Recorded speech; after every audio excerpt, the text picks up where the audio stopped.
Elon Musk daw ang pinakamayamang tao sa mundo. Pero alam mo ba na may isang pamilya na kahit doblehin o triplehin mo pa ang yaman ni Elon Musk ay mas mayaman pa rin sila? Ito ang Rothschild family, the richest family in the world. Hindi sila bilyonaryo at mas lalong hindi rin sila trillionaire. Narinig mo na ba ang salitang quadrillionaire? Nako, titindig ang balahibo mo sa video na ito. Wait, sino nga ba ang Rothschild? Kilalang kilala sila bilang OG na banking royalty na nagsimula pa noong 16th century sa Frankfurt, Germany. Ang kanilang apelyido ay hango sa kanilang tahanan tinatawag na Rothschild. Ito ay tinatag ni Isaac Elchanan Bacharach in Frankfurt, Germany noong 1567. Kapanahunan pa ni Magellan. And now, fast forward to these present times, akalain mo nga naman, sila na ang tinaguri ang pinakamayaman na pamilya sa buong mundo. The Rothschilds are literally flexing with a 100 billion fund at kung i-convert mo ito sa peso ay nasa tumataginting na 5.8 trillion na ito. Annual budget na yan ng Pilipinas. Grabe, di ba? Tapos di pa dyan nagtatapos ang lahat. Dahil meron pa silang 20 billion in US dollars, another 6 billion in Japanese yen, and 33 billion in euros. Ganun kalaki. And if you'll sum up all that in peso, nasa 3.1 trillion pesos na ito. At lahat ng yan nakalaan sa top global investments gaya ng Meta, Amazon, Apple, Starbucks, Visa, at Bloomberg. Pero hindi lang sila nakafocus sa stocks dahil the Rothschilds have been dominating the wine-making industry for 160 years, controlling 70% of wine market sa Europe at kumikita ng $16 billion or 928 billion pesos kada taon. Libo-libong hektarya ang kanilang vineyards sa Italy, France, South America, South Africa, at Australia. Actually, nagbibigay pa nga sila ng wine sa Vatican ng libre. Sa finance world naman, may-ari sila ng 25 na bangko sa buong mundo. At may stake sila sa 8 out of 10 biggest financial giants. Ang sarili nilang pagmamay-ari na NM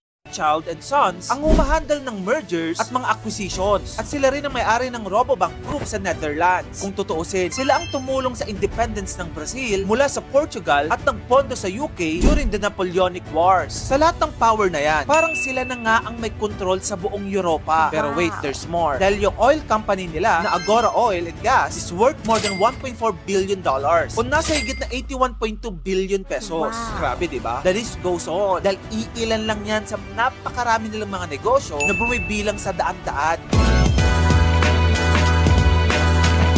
Ito ang ilan sa mga pagmamay-ari ng Rothschild family. Sila ay nagmamay-ari ng mga private jets na hindi bababa sa 50 at yung mga super yacht nila, 55 yate lang naman. Actually, yung Planet 9 super yacht ay nagkakalaga ng $102 million or 5.92 billion pesos. Pero business-minded pa rin sila dahil pinaparentahan lang ito ni Nat Rothschild ng 37.7 million pesos kada linggo. Nagmamay-ari rin sila ng Chateau Mouton Rothschild, isang winery hub na nagkakalaga ng $200 million or 11.6 billion pesos. Yung isang wine nga nila ang presyo 40,000 pesos. Sila rin ay nagmamay-ari ng isang mansyon na binilt pa noong 1800s at nagkakahalaga ito ng 2.08 trillion pesos. Sila rin ay nagmamay-ari ng Waddesdon Manor, ang isa sa mga mega mansion in England na ginawa pa noong 1877. May museum pa ito tapos puno ng 25,000 antiques. At yung mansyon na yon nagkakahalaga ng $250 million or 14.5 billion pesos. Napakarami rin nilang gold artifacts, art collection, and many more vintage possessions dated back in 1600s. At ang presyo, 116 billion pesos. Ilan lang yan sa mga libo-libong properties ng Rothschild family.